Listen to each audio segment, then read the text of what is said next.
morning, everybody. Welcome back to the J Lounge. Of course, you guys know I'm your hostess with the mostest, Miss J, aka Miss Simone Jackson, bringing you guys another wonderful episode of the J Lounge. Of course, everyone out there knows the J Lounge is a celebrity-based podcast show where we talk with actors, directors, filmmakers, singers, you name it. They all come down here and we all have a wonderful time. I know it's been a while, you guys. It's been like almost 4 months since our last interview. I am very excited to be interviewing my next guest for today. She is an award-winning writer, filmmaker, and she's here to talk about her new documentary here. I'm very excited here. Everyone, please give a super, super warm welcome to Debra J. Robinson. Hi, Debra. Hello. How are you? I am just great. It's spring. Yes, yes. Thank you so much for joining us here today at the J Lounge. We are so excited to be able to speak with you. And I'm happy to be here. Oh, thank you so much. Well, I'm going to go ahead and fire the first question at you. Debra, I want to know what began your passion for filmmaking? Where does passion come from?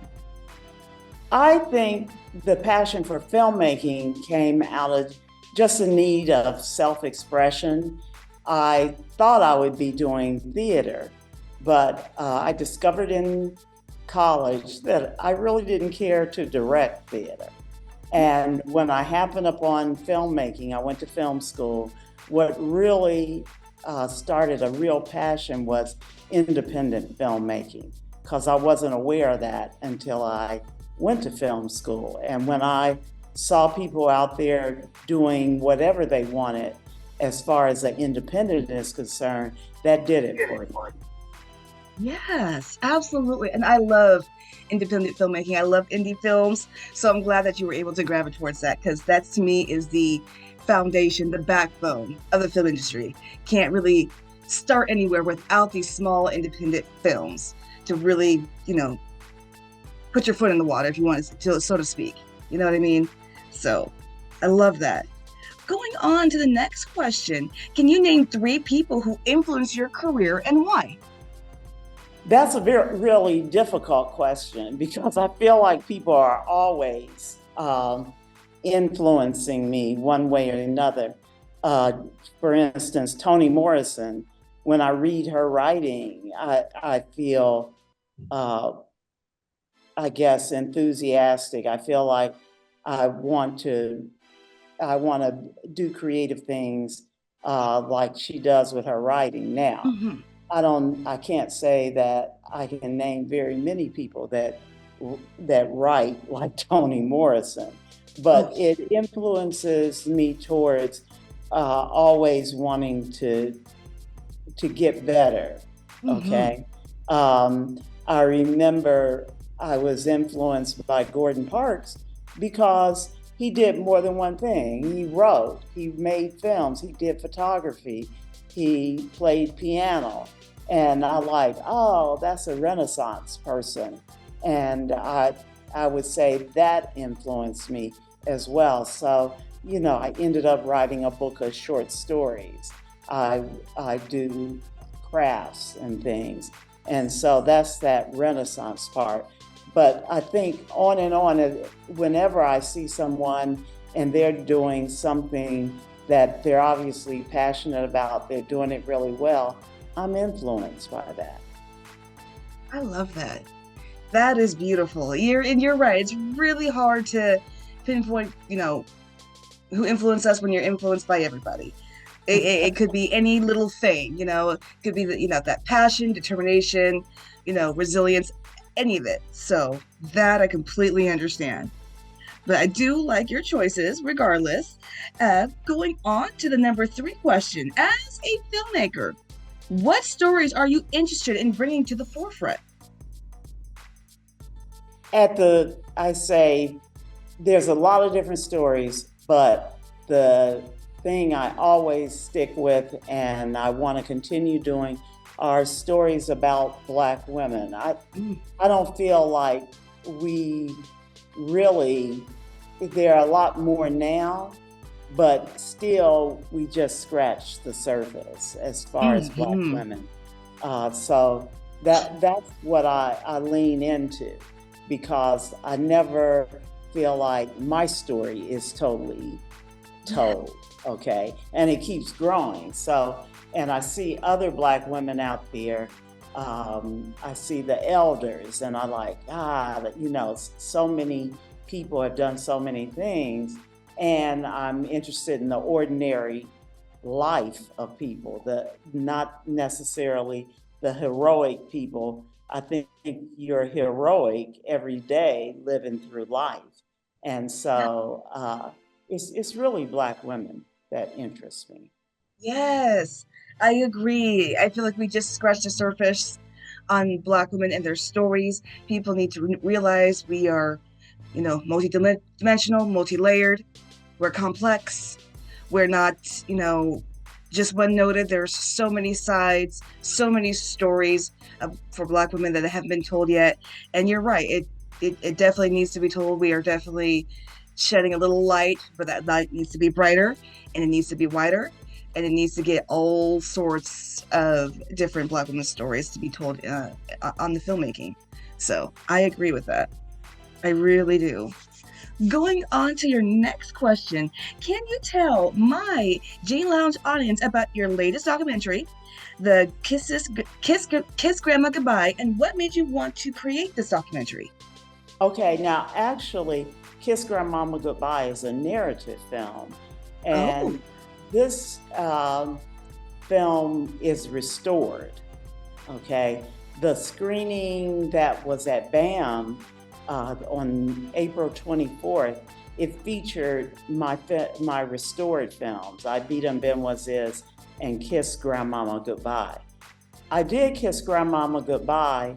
It was based on a short story by Terry McMillan, and she also wrote the script and expanded the story. And my real interest in doing that was I wanted to show Black people in the Midwest during the 1960s, because I don't think that usually films are I always say the urban North, but it's a specific urban North mm-hmm. that you'll see a lot, and the rural South, which is a lot of times period pieces, but we forget about the Midwest, and that's where I grew up. And I wanted to show what a slice of life during the 60s in the Midwest. And I was also interested in the relationship between the grandmother and the young girl who's growing up and her first time experience with death. Oh my goodness, that is so powerful. And that is awesome because I think you're right. We don't really tell stories all in the Midwest. It's always specifics, it's only sometimes here in Washington. Maybe you get stories New York, Chicago, but you don't really get the ones in the Midwest. So I'm glad you took that and brought that to the forefront. And I always say there's always a very special connection that, especially little Black girls that have with their grandma. So I know this narrative film will definitely touch a lot of people and definitely get connection with that because I've had a very special relationship with my grandmama, so I completely understand, what it felt like when, when she died. So yeah, I'm glad that you made this narrative film, and I cannot wait for my audience to see it. And I can't wait for audiences to see it either. Right now, I am looking for a distributor for both films. I really like them to be streamed. yeah, Uh, so that, yeah, that's the whole thing. The streaming is the way to go, right? It, absolutely. that allows everyone to see it. So I am working on my patience. Yes. I get a distributor, and I will be so happy to be able to tell people, hey, you can see it now. You can see it now. Yeah. You want. These screenings are great. BAM did a great job. But of course, you have to come in person to see that. I'm working on another screening this summer in June, as a matter of fact, in Chicago at Sisters in Cinema, and I should get a screening there as well. And I hope at that time I'll be able to say, who my distributor is and where everyone will be able to see it. Yes, absolutely. Absolutely. I know a couple of channels that could pick it up. Hulu, Peacock. I'm just saying. Got a beautiful film that you can be picking up and streaming. I'm just saying, I'm Keep just saying. saying, keep You're saying. right. I will. We gotta keep it speaking into existence. Yes. All right. Going on to my next question. Deborah, I want to make sure my audience keeps up with you and your work. Where are you on social media if you are? And yeah, where can my audience follow you? Okay, I am Purple Flower Films on Instagram. That's the best place to follow me. Um, I know I'm on Facebook as well, but Instagram is the go-to for me. So that's Purple Flower Films. Of course, I highly encourage everyone. Make sure you follow Deborah J. Robinson on Purple Flowers Film on Instagram, the best place to follow her. So make sure you Okay. guys do, because we want to make sure we see more of her work. Okay. It's Purple Flower Films. Purple Flower Films. Uh-huh. Ooh, yes. Make sure you follow her there, everyone. We want to see more of her work, and we definitely want to see Kiss Grandma Goodbye on that streaming. So make sure you follow. Make sure you show that support. Going on to the next question. What future projects are you working on that you can dish about to the J Lounge audience? Okay, so right now, in fact, I have a shooting on Sunday, and this will be a short film, but it's leaning into some things I want to do in the future. And this is about a project, actually, a project that I started with my community called Forest of Dreams. And it's environmental. I call it my green film. And it's about building a trail through a forested area in my neighborhood that's adjacent to a school. And this is very important in maintaining green spaces, especially maintaining green spaces in areas that where you have people who may have been marginalized, Mm-hmm. because so often those spaces end up being in the hands of developers, or it may be the city or state decides, oh, we're going to come through, build a road or whatnot, and we lose these very, very important green spaces that are important to all of us.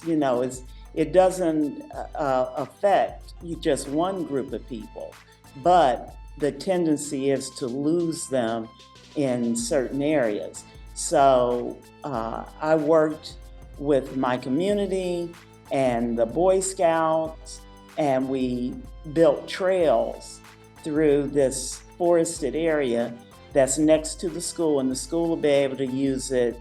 And the children, the students, they can do science in there. They can learn about protecting old growth forests. And it's a Black school, primarily a Black neighborhood as well. And so I want to bring those stories to the forefront as well, and Yes. encourage people to really think about the environment and the immediate environment. We know the big stories, we know the big things, but there are smaller things and that we can work on in our communities. Yes. Oh, amen to that. I am so glad you're bringing those type of stories, because it is about time. You're right. The environment affects us all, especially the marginalized communities. So it needs to be, those stories need to be told. And I'm so glad you're doing something like that that is benefiting community. And hopefully they'll inspire others to start doing it for their own community. And you're right. We know about the big things, but there's small things that we can be doing. Of course, the basic small things, don't litter, pick up trash, things like that. But yeah, I am so glad some filmmakers are taking the environment seriously and realizing that, we got to make a change. This is the only planet that we have to live on. So we really got to make a change. Amen. Well, So we can go with Musk and go to Mars if you fall for that. It's like, I just, there's so many things wrong with that. One, Elon can't even do Twitter right. So I don't know if I want to follow him to space. Second, I'm afraid of heights. I'm really, really afraid of heights. And there's so You many know things that you're could go not wrong. coming back, right? Right, right. Oh my goodness. Oh, I love that you said that they can just follow you on to Mars. This is true. All right, going on to the next question, Debra. What goals do you hope to accomplish in your career that you haven't yet? Okay, so goals. Now I'm going to tell you what my mantra and my intention Please. is that my goal is actually the path that I follow. And to stay on that path is the goal. Is that confusing? No, no. Yeah, I think we the stay. path is the goal. Everything that I experience and work towards and process through, Mhm. that is the goal, to keep doing that. I love that. That just doesn't break it down to one thing because that path can include many things. So not just one goal. Yeah, I like it. exactly, because if I just set a goal, I'm going to miss everything along the way. Yeah.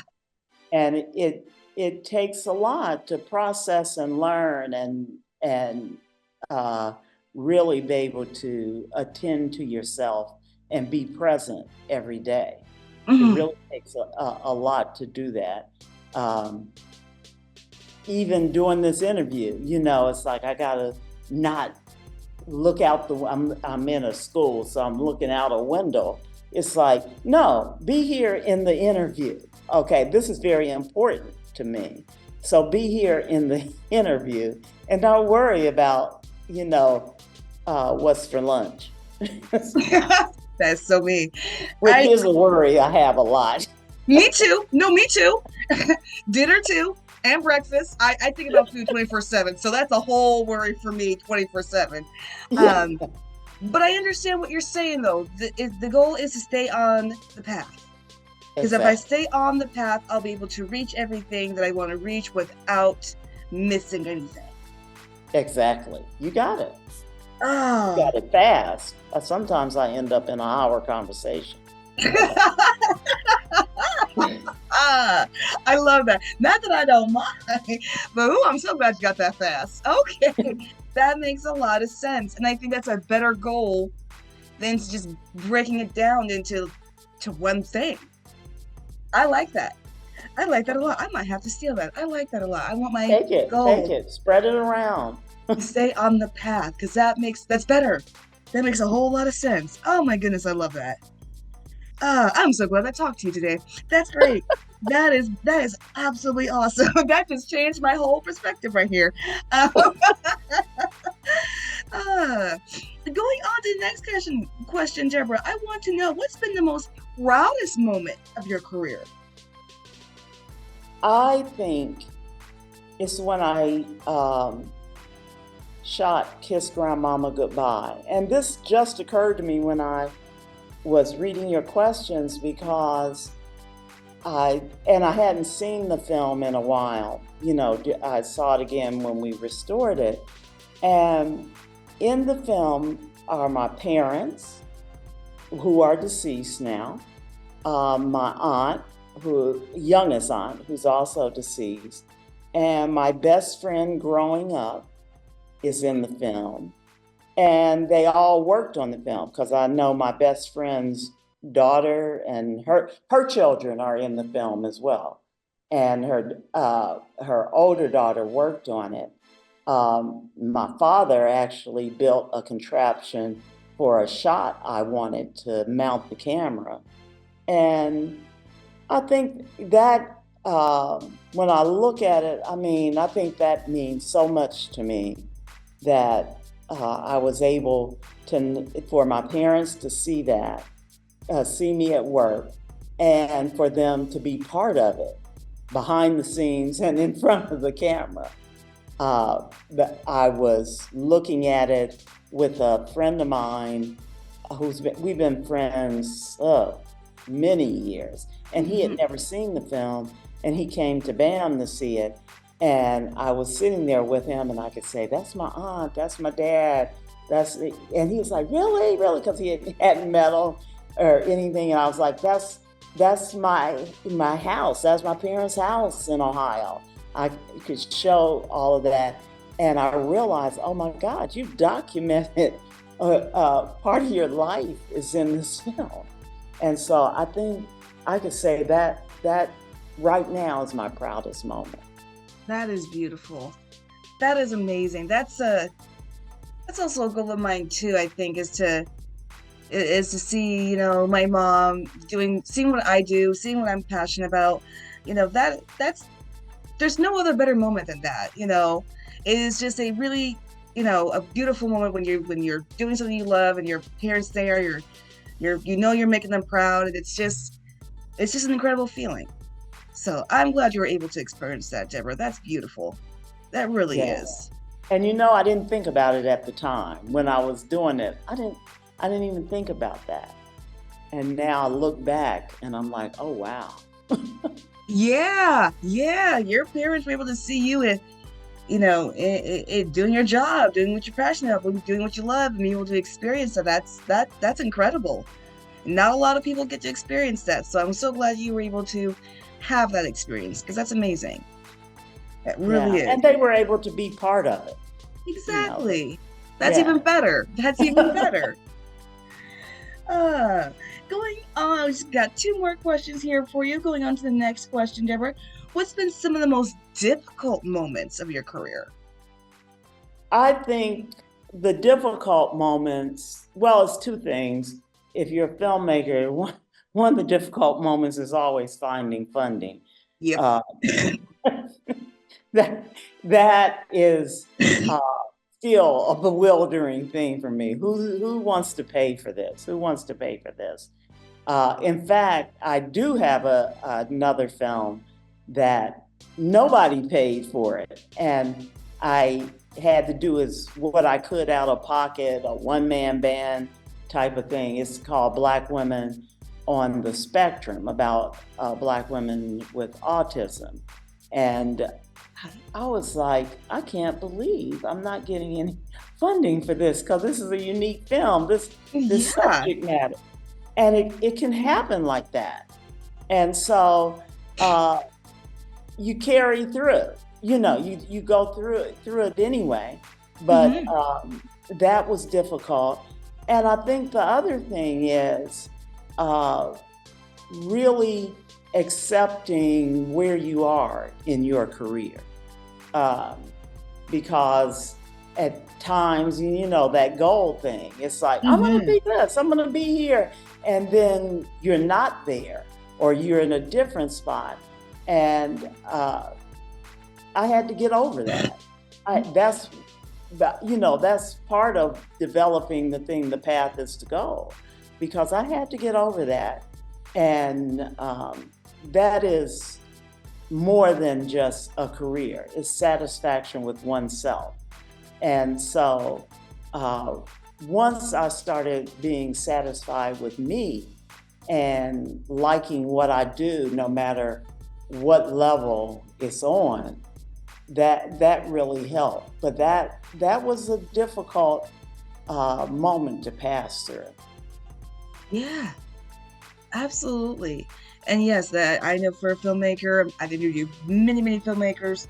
Yes, they say that yes, getting that finance is the difficult part, especially when you know you have an amazing story to tell. You're just like, wait, why is no one clamoring for this? This is, unique. This is different. This is something that hasn't been told before. So that is a really huge hurdle to get through. Oh my goodness. But And the landscape constantly changes. yeah. The trends, it changes. And a lot of times it comes back. That's what I'm discovering. You're out there long enough, you discover, hey, I thought it all changed to this, but here it's back again. And I said, does that just mean I'm old? That No, it's just the way of the trends. Honestly, it's just the way of the trends. It's That's why they're called trends. Sometimes they come back, sometimes, So yeah, but you're right. The landscape always changes. It's different. The landscape of the film industry was different 30 years ago, 40 years ago. Um, so that is true. Who would have thought that streaming would be a way to, get awards for your film? Because normally it would have to be festivals. Now you can Exactly. do streaming, and that was unheard of 35 years ago. If you weren't at a festival, then your film wasn't going to get nominated. So, Exactly. oh Or my goodness. or the fact that, hey, films that stream and are in the theater. I know I watched the film Roma, which I thought was fantastic.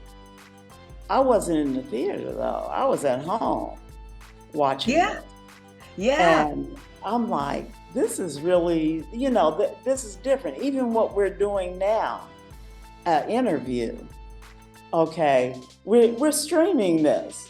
And uh, before to do an interview, you had to be at the studio. yep, yep. Bright and early, so it can get sounds good, Mike. You're right. It was used to be a whole process to do an interview. And you don't know where people are. I could be right now in bed, you know, Right. just doing an interview, and I mean, man, that's crazy when you It think, is. It is. Yeah, it is. somebody halfway around the world. Uh, I remember seeing Ava DuVray. I was at a program, and uh, she was in India, I think, and she came in. She was streamed in and was able to talk to everybody and out.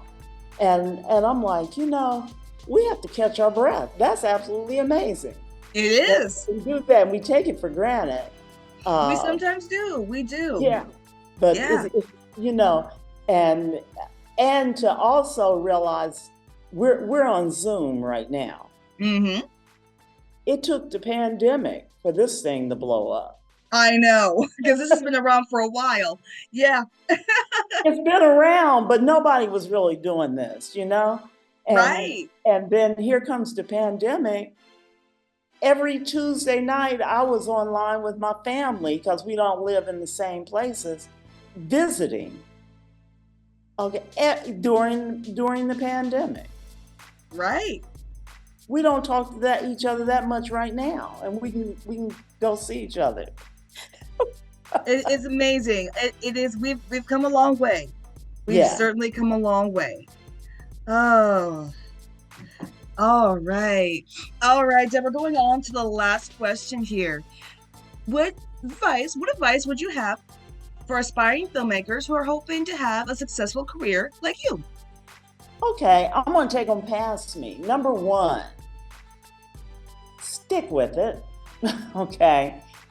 People would always ask, I'm thinking about becoming a filmmaker. What do you think? And I'm like, make a film. And if you want to make film after you make a film, then you're in it. This is for you. So number one, stick with it. Don't, um, I guess, don't put down anything. You can always, don't think something's too small or whatever. Go ahead with it. If it's your idea, go Hmm. ahead with it, and try a lot of different things. Try a lot of genres. Try a lot of your ideas out, and be as collaborative as possible. If anything, I have learned, and it took me a while to learn that, is you ain't doing it by yourself, really. When I said I had to be a one-man band, that was just one side of it. I had all the support of the people that were in it. And so be very collaborative and work with other people and work on their pieces as well. My friend and mentor was Jessie Maple, and she passed last year. But we will work together. You know, she needed an editor for her film. She and her husband, Leroy Patton, he is a cinematographer, worked on Kiss Grandmama Goodbye. Did I have a huge budget? No, I had a tiny budget, but you know, they came and worked on it. I edited her film twice as nice. This is out of the collaborative spirit. And so embrace that. You have people that are coming up with you. Work together as much as possible. That's my advice. I love that. And to me, that is damn good advice. I hope everybody's soaking it in. Uh, yeah, I love that. I really do. If you have a vision, stick to it. And if you have people that are putting in the time and effort, bring them along. Because, it takes a village. It does. It takes a Village. village, a city. Especially for a film. It takes a village. It takes a team. That classic saying, teamwork makes the dream work, and can't be more true than that. Oh yeah. Oh yeah. Yes. Oh my goodness. Debra, it has been an absolute pleasure to be able to speak with you today. I really enjoy our talks. I really enjoyed this interview. I feel really energized. I feel, energized just creatively. So I do appreciate that. Oh, thank you. Thank you. And I think it did the same for me as well. Oh, that's awesome. That's what we here to inspire here at the J Lounge. Of course, I do want to highly encourage my audience one more time. Make sure you follow Debra J. Robinson on Instagram, Purple Flowers Film. Purple Flower Films. Purple Flower Film. Please follow Debra. We want to see more of her work. We want to see her on streaming, Hulu, Peacock. I know y'all listening. Again, got a film that you need to pick up and stream quickly. Kiss Grandma Goodbye. I can know a lot of people that will connect with this, so pick it up. If you're Thank listening. you. I appreciate your energy. You have a great energy. Of course. But I do want to thank everyone for listening in. I promise I will be back with another great episode of the J Lounge. And no, it won't take me 4 months this time, I promise. But I do appreciate everyone for listening in. I am Miss Simone Jackson. I want to thank Miss Debra J. Robinson for joining in. I'll be back soon. Until then, everyone have a beautiful day. Bye.